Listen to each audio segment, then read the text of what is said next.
চাঁদাবাজিটা কিভাবে কন্ট্রোলের ভিতরে আনতে হবে, মানে চাঁদাবাজি কোনো চাঁদাবাজকেই বাংলাদেশে থাকতে দেওয়া হবে না, চাঁদাবাজিদের স্থায়ী বাংলাদেশে হবে না। এটা যে যত বড় চাঁদাবাজি হোক না কেন তারে আমরা আইনের আওতায় নিয়ে আসবো, কাউকে কোনো রকম চাঁদাবাজি ছাড় দেওয়া হবে না।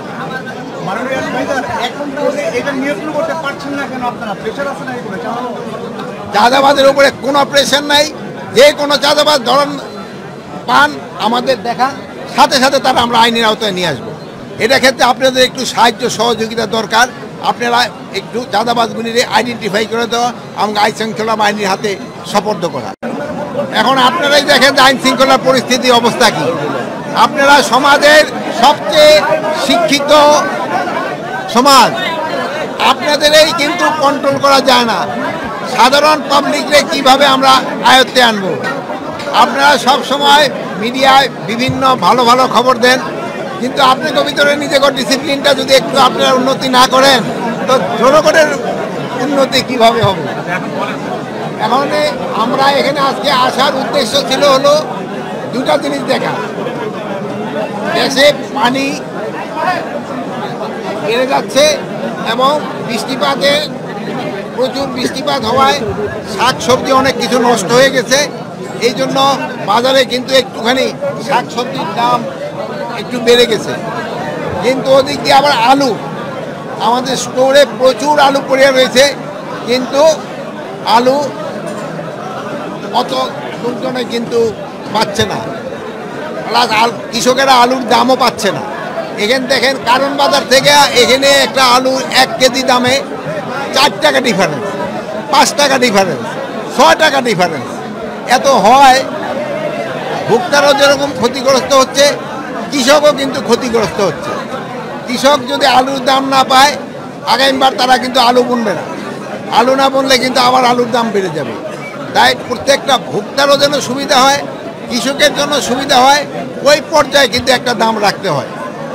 কিন্তু আমাদের দেশে দেখা যায় যে মধ্যস্বত্বভোগী যারা আছেন তারা একটা কিন্তু দামটা অনেক বাড়ায় দেয়, কৃষকও ভালো দাম পায় না, ভোক্তারাও বেশি দামে কিনতে হয় না। ভাই আমি চাই মধ্যস্বত্বভোগী যারা আছেন তাদের একটু তাদের যে লাভ করার স্পিডটা এটা একটু কমায় আনতে হবে। আর মধ্যস্বত্বভোগীরাই কিন্তু উচ্চ শ্রেণীর, তারাই কিন্তু সমাজের উচ্চ শ্রেণীর এবং তারাই কিন্তু বেশিটা লাভ করে যায়। এটারে কিভাবে কন্ট্রোল করা যায় এটা আপনারা আমাদের সহযোগিতা করতে হবে, আপনাদের সহযোগিতা ছাড়া এটা করা সম্ভব না। আর অন্যান্য জিনিসের দাম আপনারা দেখলেন মার্কেটে মোটামুটি সহনশীল আছে, কিন্তু সবজির দামটা কিছু কিছু ক্ষেত্রে একটু বেড়ে গেছে, আবার আলুর দামটা কমে গেছে। এটারে আমাদের একটা ব্যালেন্স করতে হবে। আরেকটা জিনিস হলো পলিথিন, পলিথিন কিন্তু একটা জানেন এই পলিথিনের জন্য কিন্তু এই যে আমাদের মাটি নষ্ট হয়ে যাচ্ছে। তারপরে এই পলিথিনটা কিন্তু কোনো অবস্থায় নষ্ট হয় না, এই যে ধরেন যে অনেক সময় যে পানি আটকে যায় পলিথিনের জন্য, পলিথিনের কোনো উপকারিতাই নাই, এটার অপকারিতাই সবচেয়ে বেশি।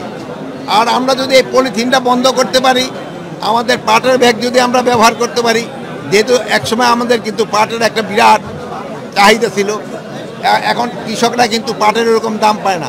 এখন আপনারা যদি পলিথিন ব্যবহার বন্ধ করে পাটের ব্যাগ ব্যবহার শুরু করেন তবে আমাদের কৃষকরা লাভবান হবে, আমাদের স্বাস্থ্যসম্মত জিনিস হবে এবং পরিবেশের জন্য একটা ভালো জিনিস হবে। তাই আপনাদের কাছে সবার কাছে অনুরোধ করব আপনারা পাটের ব্যাগ ব্যবহার করেন। এখন যদি আপনাদের কারো কোনো প্রশ্ন থাকে, আরেকটা জিনিস হচ্ছে চাঁদাবাজি। এই মোহাম্মদপুর মিরপুর এলাকায় চাঁদাবাজিটা একটু বেশি হয় সব সময় রিপোর্টিং, এটা